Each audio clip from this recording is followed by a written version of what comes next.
It's our great pleasure to welcome to our 2021 Online Trend Summit a chef that Tom Aikens describes as being an exceptional talent. Muse restaurant head of research and development, Sam Ashton-Booth. Sam, it's a great pleasure to have you join us today. Welcome, pleasure to be here. It's a topic very close to my heart, and yeah, it's an honour to be asked to talk about it with you today. Well, you've worked in some great restaurants, including Robin Gill's Counterculture and Tom Seller's Story, and now working with Tom Aikens at Muse, pushing the future development agenda. And as you've said, We're here to talk about a topic that I know that's very dear to your heart, pickling and fermentation, an area that we believe that we're seeing a second wave of innovation in at the moment. So I'm really excited to talk to you as a bit of an amateur pickler myself. Just a note to participants, if you're joining today's summit as a Trend Hub subscriber, you can discover more about the topics from this discussion in our 2022-2023 cuisines and ingredients trends framework, and also the food and beverage megatrend framework under the megatrend respect and within the sub-trend of one that we've called analog cooking on Trend Hub. So, Sam, let's kick off. Can you just, start by just giving us a little bit of a potted history of your journey so far and how you're now working with Tom as head of R&D. Yeah. How did you get there? Absolutely. I'll try and keep it short and sweet because it's quite a long journey. Well, I started cooking from quite a young age. I mean, like most chefs, I ended up going into the kitchen at 14, washing dishes at a local pub. And then I would always watch the chefs from afar, like that. I'd do very basic prep work. And then I went to college, 16, which I would always recommend to any young chef out there who's thinking about going into the kitchen. Don't necessarily jump straight into a professional kitchen. College for me was absolutely amazing 3 years of my life. And then I thought London, that was the place to be. So I came at again 18 and worked my way up. Lots of long hours, some tough kitchens, and then I ended up getting some jobs in some very good kitchens. Spent a short time in America, staged there, staged in a couple of places in Sweden, and then eventually that's gone into my new development role at Tom Aikens, which is a very new role for me, something slightly different, but one I'm thoroughly enjoying. Yeah, it's going really well. Brilliant. Well, as we said, we're here to talk about pickling and fermentation, and I suppose absolutely start with why, from a chef's point of view, why bother? What's the point? I mean, for chefs, it preserves the life of something. So a preservation is always, like, especially if something's going out of season. Yeah, it's always a good way of using. So nothing ever goes to waste. I think as we know now, recently, and for many years actually, as chefs, we need to save money, like make a pound stretch. So we have to preserve stuff, try and use stuff, try and capture the seasons at different times. So if something in the summer, we want to try and use that maybe in the winter or maybe like later on in the year. It's a nice way of using things up. As I say, it's an ancient technique for many years of preserving food, so it's just done a full circle. So I think it's something that everyone can turn their hand to. I think that's why there's been such a grab to it, and it's kind of made its way, and now it's at the forefront in most restaurants, really. That's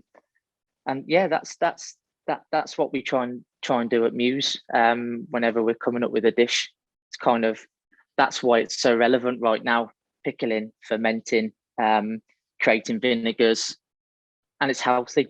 We've seen this. We feel like we're seeing this kind of second wave of interest around pickling and fermentation. Why do you think it's particularly hot right now? I think the reason it's hot right now is there's lots of big restaurants in the world that have done it.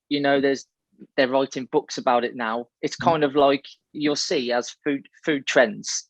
It's like, again, I said, full circle. So you'll have pickling will be relevant one time, and then you won't see it for a while. Then it will come back. So I mean, it's such an old process, but we still use it now in things that people don't even realize, like wine, cheese. sauerkraut, yogurt, kombuchas. Sourdough bread is a ferment. You know, just because it's not in a jar and it's not labeled doesn't mean it's not a ferment. No. You know, people. So it's kind of, it's always been there. I just think now it's just relevant health benefits as well. Yeah, I think that's a huge one, because what you do when you pickle or ferment something, it's a natural process. When you convert carbs into sugar, the starch and the sugars into acid. So I think that has a big pull, you know, especially us chefs when we're designing menus, and depending on what kitchen you work in, coming up with a healthy dish. So is, you know, customers now when they go out to eat and dine, they want to have a little bit of luxury and it's a treat, but also you have to be health conscious as well. You know, people want slightly healthier food, you know, not less heavy or fatty, you know. So I think that's another one. And do you see that? I mean, I think from our point of view, when we look at the way that dishes are being put together, we're seeing more kind of lighter, sour, acidic flavors coming through. And is that something that you're kind of actively looking at from a sort of a development and an R&D role to, I guess, lighten dishes, and, you know, the fact that luxury doesn't have to be fat, salt and sugar? Definitely agreed. Yeah. Especially, I can only speak for Muse, but most restaurants, especially of the fine dining sector, there'll be tasting menus. I wouldn't say it's old school, but like your old a la carte menu would normally contain 5 main courses that are big portions, and, you know, because that person's only having that one dish. So you need to impact all your fats and all your sugar, salts all on one dish. Whereas a tasting menu, you can then balance it a little bit better. So you'd have smaller portions, or you'd have more acidity, more pickles, more. And I think I think as chefs, we've just realized that you don't necessarily need always heavy dishes, you know, to elevate a protein or elevate a vegetable or, you know, a piece of fish. I think acidity and pickles, I can only speak for myself, but whenever we're coming up with a dish now at Muse to develop, like for instance, we have a mackerel dish on, which I'm going to work on later today. Our first thought was, how do we make the mackerel sing? Our first thought was, well, we're going to do some diced cucumber, lightly pickle it. You know, we've made the mackerel dashi that contains like a fig leaf cordial in there, you know, like something. Our first thought is acidity, and then we can balance on the sweetness, and then we can and then the saltiness of the fish. And so I think it's just a mindset now. I could always remember Michael Caine's when I worked at Gidley Park, like whenever we did anything, or whenever we made a sauce or a puree or a stock, honestly, I still think about it every now. All I hear him say is acidity, acidity, acidity. So it's like, you know, it's ingrained in me from such a young age, is like acidity. So, you know, and these things create natural acid, you know, vinegars, ferments, syrups. So I think it's just, just as chefs now, I think it's just the way we process a dish. I think that's our first thought, you know, like a nice pickle, or, you know, can we use something of 3 months ago that we pickled? How does it take? How's it broken down, or what's the texture like? And it definitely helps our creativity. When you're kind of composing or putting together a dish, what is the role of the pickle or the ferment? Is it all about flavor and elevating the dish? I think so. Yeah, that's the first thing I do anyway. Whenever I create a dish, is flavor. That's the first. You can make it look pretty after. It's like, but I mean, as you said, it depends on what you're using, because it could be a pickled vegetable. You want that on there for a little bit, what it is, the flavor, but also texture. Because you could have something that's in you could cold pickle something. That what we at work if we cold pickle something, that means we're keeping its texture. So we're putting the pickle in it, but we haven't blanched it, or we haven't salted it for an hour, or put it in a brine. So texture, and then flavor, and also like it has the flavor of that product changed to benefit what we're using it. So I'll give you an example just to make it easier to understand. So we have a duck dish on our main course at the moment, that we have a relish made from fermented gooseberries and fermented barbecue peppers. Oh wow! So yeah, and it's insane. And then we ferment it for about 3 weeks. We just lightly salt it in a 2% salt, and then leave it outside for about 5-6 days, and then chop it up. But like the gooseberry obviously is naturally quite tart. Yeah. But what we do to it, or what the salt does when it breaks it down, it makes it almost a bit saline. So it becomes like this completely different, and then that just takes that dish, that relish, to another level. And so it's hard to explain, but it's like just by that small process of salting something, allowing it to just naturally do its thing, because once you salt it, it does its own thing, it kind of exactly. So yeah, it's just, and then that relish lifts the duck dish, lifts the sauce, lifts the fennel cream that it's with, and so it's incredible. It's incredible that we're now in 2021 using a process that's been used for hundreds and hundreds of years. Yeah, and it's still relevant today, which is amazing, and really relevant today. You go to any restaurant in London, and you'll see so many like pickles, and you'll see, we're quite proud. We even display them. Yeah, you'll see them displayed in on the shelves and stuff. It's nice. Can you explain a little bit about the basics of kind of pickling and fermentation, just to give us an idea of what some of those kind of basic principles are? Absolutely. So again, you can have classically, you can have a hot pickle and a cold pickle, brining as well. So you can take vegetables, you can brine them. So a brine is a solution of salt and water.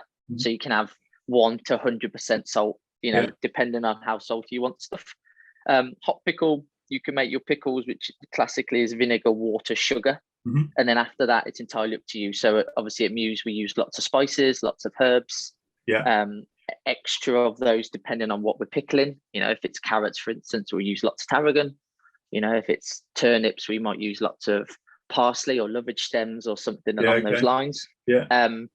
And then hot pickle, you can pour it over, so it's going to naturally break down what you want to pickle. And then cold, as I said before, is just like a cold pickle, so you're trying to keep the texture. And fermenting is you can ferment things we ferment leeks at work with whey, so that's like a liquid ferment, or we salt lots of stuff, so we do a 5% or a 2%, and then again just leave it for however many days it needs. Some things, or you can do like liquid ferments, which is like the process of, like, for instance, I make Worcester sauce, so that's that's very important to me, being my hometown. So that's kind of like the breakdown of the anchovies in there, and then that's left for months and months on end. Obviously the longer the better, so some ferments take years, really. So how do you do that? I mean, that sounds fascinating. Making your own Worcester sauce. It's a recipe that I've tweaked for 4 or 5 years now. So it's like it's the basis of molasses, tamarind, water, vinegar, white wine, obviously your anchovies, and then lots of spices like cloves, juniper, and then slow cooked onions and garlic, slow roasted in the oven to bring out all their natural sweetness. And then I just blend it all together, and then leave it somewhere warm, as I say, for 8 to 10 weeks. But the longer the better, and then away you go. It's incredible. It's very good. How do you eat it? How do you use it? Cheese on toast. There's only one way. It's the best way. No, that sounds incredible. Actually, making your own Worcester sauce. What are some of the best combinations? Thinking about kind of pickles and ferments, and I know you've got some examples to kind of share with us. What are some of those kind of best kind of combinations? Do you want to see some now? Yeah. Oh, that'd be amazing. Yeah, that'd be incredible. I've got some here to hand. Obviously, my girlfriend kills me because I fill up our flat full of jars and stuff. But so this one here, we have some pickled elderberries. Oh, obviously, people would be realizing the last 2-3 weeks that they're full of the trees. They're actually finished now, but so we use this one at the moment at Muse. So this is a great combination with meats. Obviously, lots of rich game meat, venison, duck. As I mentioned before, like any rich like beef in sauces. I've used this in many dishes over the years, but we currently use this with some mussels. Okay. We have a mussel dish on, so like very salty mussels. Yeah. These are quite sweet, a little bit tart, and also we use a little bit of braised oxtail. So that works really well. So that's a lovely combination. So this one is a classic, like a cold pickle. Yeah. So we take the elderberries, we painstakingly pick them off the branches. So this has got in it a little bit of red wine. Yeah. So you're getting your acidity from that. Some beetroot juice, sweetness.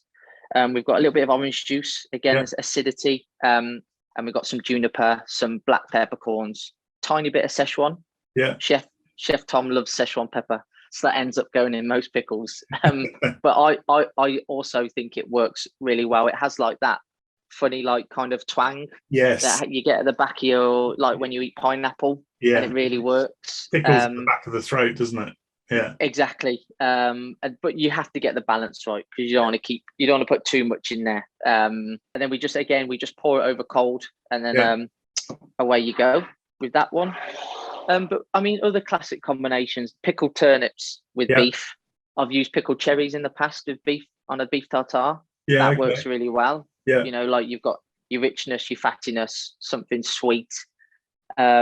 Salmon, pickled cucumbers. You know, that's probably everyone's kind of go-to one. But yeah, I think carrots, always a pickled carrots on, like, you know, with like a homemade cheese or that's always I've done that a few times on a few starters in recipes. There's lots of different combinations, but again, it's about as pickling and fermenting. It's a lot of trial and error.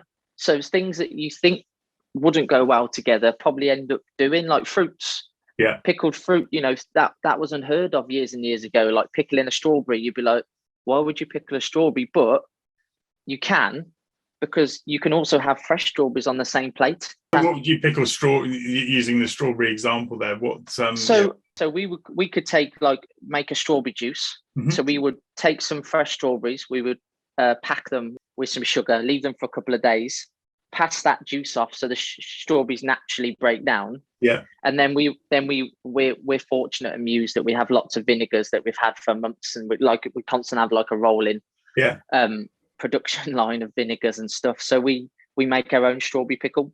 Yeah. So we literally just make like strawberries, vinegar, a little bit of sugar and salt, let it naturally ferment, if you will, for a couple of months. So then we'd put a few spoons of that in with the strawberries. Yeah. And then it just brings another, like, for instance, if you're eating a strawberry, you naturally, your memory tells you it's going to be sweet. Yeah. But then you get this like twang and you're like, oh, and then you get this beautiful harmony of like sweet just going into like sour and then almost back to sweet. So it's like it's fun, you know, it's fun to see. Journey.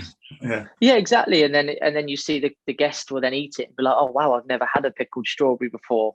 And it's like, yeah, it's nice. In that particular example, would you use that on that would obviously be in a sweet dish, so you can use it equally in sweet and savory cooking? Absolutely, yeah. So strawberries, I've used green strawberries, so they're the unripe ones. Yeah. That you have like a month window in the season in the year. So I've used green strawberries with lamb before. Yeah, okay. So, you know, something really fatty, I think, is key. Yeah. You know, you can even do it like on a mackerel, as I mentioned before, like a fatty fish or a salmon. Yeah. Green strawberries, oranges. Mm-hmm. You know, pickled oranges works really well on desserts and with like rich meats again. Yeah. Clementines.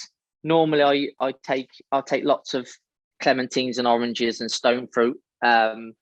At the restaurant we pickle lots of those. So we just do a basic like cold pickle sometimes. Yeah. So we just take lots of the fruit. We do a little bit of salt, a little bit of our vinegar, and then we kind of just bag them all up, let them break down, and then we always try them like daily as well. So we'll try after 2 days to see if it's at its peak, because depending on like the sugar balance in the fruit, depends on how long it takes to break down when it's at its peak.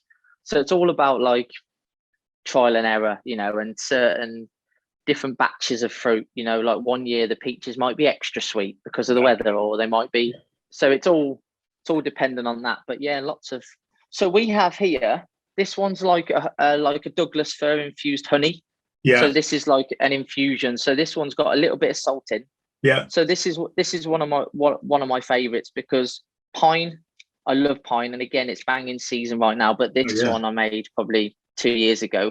I've taken just some pine, a little bit of salt and honey, and you get that lovely salted honey. It's just that amazing balance. Again, that something in your head tells you honey's always sweet, and it Always is sweet, because it's that with duck is amazing. Right. Okay. You know, just glazed on top or finished with like just so it's nice and sticky. So that's a lovely one. This one's something that was quite new to me, obviously, as I'm always learning every day. So this one is Magnolia. Okay. So this one's something quite interesting. So this one I learned about 2-3 years ago, because obviously you always see the lovely magnolia trees where I am in London, and I always walk past them and I always get this incredible smell. Yeah. And I did obviously some research. And so I pickled some in a bit of ginger, again, Szechuan, some peppercorns. When it breaks down, and this is a hot pickle, so I poured this on hot, and it has this amazing ginger and like pepper flavor. It's something that I can't describe, and then that it makes me realize why I love pickling and fermenting so much. And how would you use that then? I used this. I did a dinner the other week for some friends, and I used this with some roast pork, and it was incredible. Like because obviously pork and ginger, pork and pepper, you know, pork and anything with that slight sweetness. Again, because the pork, I used the lovely pork chop, which was really fatty, so I rendered it down nice and slow.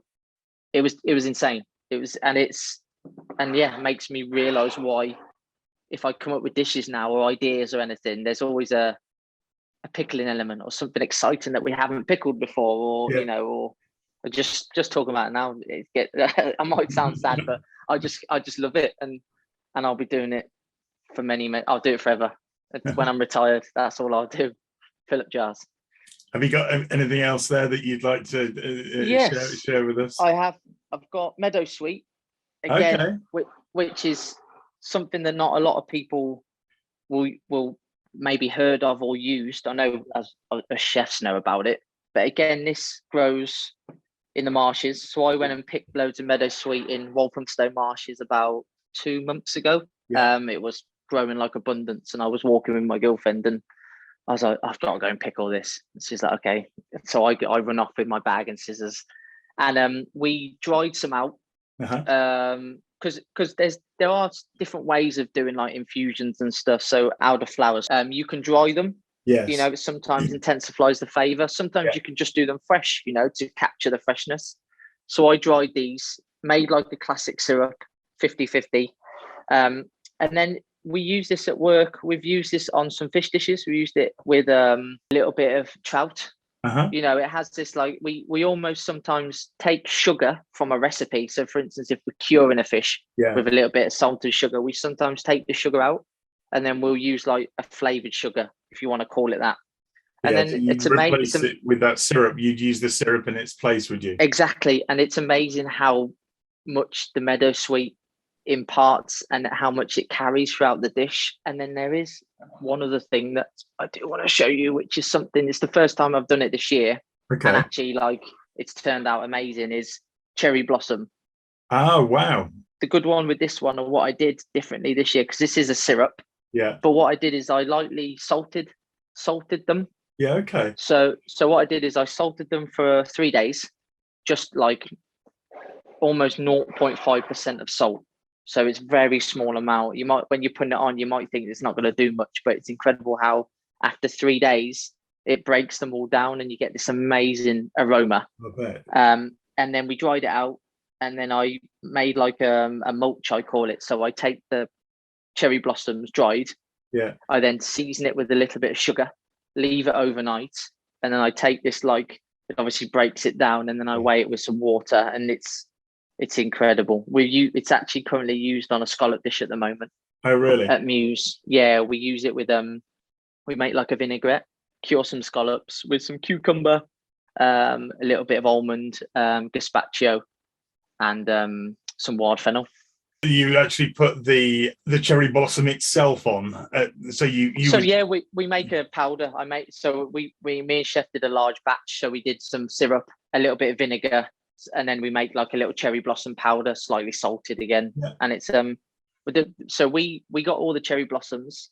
Then our job was to come up with a dish with that. So that's one prime example of we came up with a dish based around fermented and pickled cherry blossom, and it's insane. It's an insane dish. It's unreal. It sounds like, particularly listening to the way you talk, that it's, whilst these are obviously historic techniques that have been used for thousands of years, from your point of view, there's clearly there's the preserving the season, taking it into a different form, but at the root of it, it's all about flavor, isn't it? In pursuit of flavor.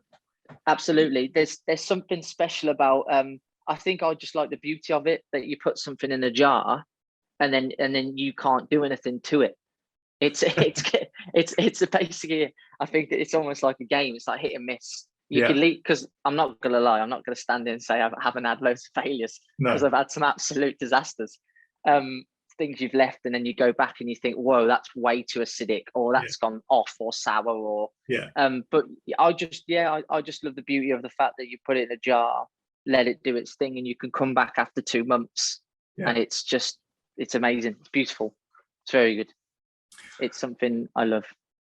What do you think, or what do you see as the next frontier, or your next frontier in sort of pickling and fermenting? Oh man, I've only just getting started. I mean, I'm starting to lean in towards, I want to start doing my own misos now. Seamus, the head chef at Muse, who I work very closely with, obviously developing the menu together. He's also just like me. He's super keen. So obviously we have the same mindset and the same drive and passion. So we're both very much into the Noma fermentation book, which is like our Bible at the moment. So misos, kojis, I think we kind of want to go through that kind of, and it garums. So we're currently making a mackerel garum at work. That's obviously takes a couple of months. That's been working for a few weeks. That's going to go on the menu with the mackerel dish soon. So again, we did a mackerel garum, and then that's our starting point basically. So we're going to work from that. Misos, and there's so much, is endless, but lots of fun and lots of research and lots of reading before you start, but again, trial and error. It's fun. It is very fun to experience and discover new things, really, like how things work. And we touched on garums there. We're seeing many more chefs talk about garums. You talked about the mackerel one that you're making. How will you, obviously I don't need to give the dish away, but how do you think you might use that in the kind of composition of the dish? So we already know what we want to do. It's kind of like we're making a garum, so the base of our sauce. So we're going to reduce it down and make a vanilla caramel with it. So you're going to have this incredible, like harmonious, like slightly sweet vanilla. You can have this like salty, reduced, and then this toffee kind of like amazing umami. I've not mentioned. I mean, lots of these ferments and pickles and garums are full of umami. Lots of this saltiness and all these acidity and bitters and stuff. So we're going to make a little vanilla caramel from that. That sounds amazing. It's going to be incredible. But again, it's like we can't do anything now. We just have to let the garum do its thing. And it could be a disaster, but it could be amazing. So I'm sure it will. It should be good. It should be good. Sam, it's a huge pleasure to talk to you today, and thank you from amazing. PFP and the 2021 Summit audience for inspiring us, and I think it's fair to say provoking some thought about around pickling and fermentation, and giving us a taster of some of the things that we can go off and try. I feel like I want to go off and buy some vinegar and pickle some of the blackberries that I picked at the weekend. Pickled blackberries. Do it. Pickled blackberries, amazing. Thank you so much for your time as well, and for having me. And I hope people will go away and be inspired and do some pickling. Enjoy it. Thanks, Sam. Thanks for joining us today. Pleasure. My pleasure.